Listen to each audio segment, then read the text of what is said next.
First time that I saw Rick, he was in an incubator, and he was doing push-ups. And I said, wow, my son, he's going to be an athlete. He's doing push-ups already. He was having spasm. And he ended up having severe brain damage. My wife and I, we cried.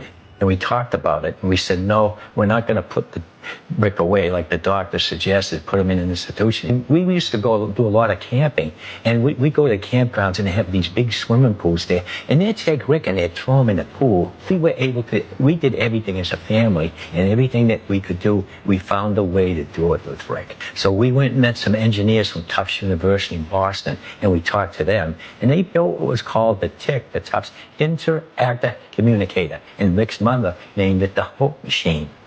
And so the engineers were coming to our house, and everybody's betting one of the first words Rick is ever going to say. The very first words he ever said was, "Go Bruins." Well, the Boston Bruins were going for the Stanley Cup, and then he understood everything that was going on, and he loved sports.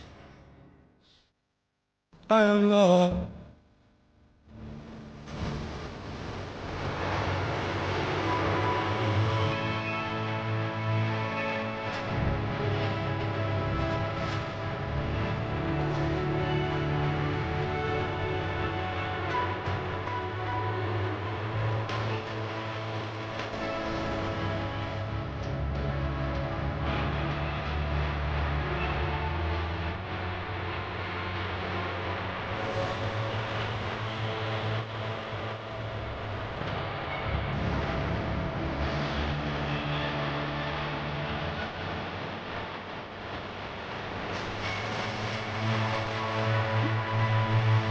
Loves to be out there competing.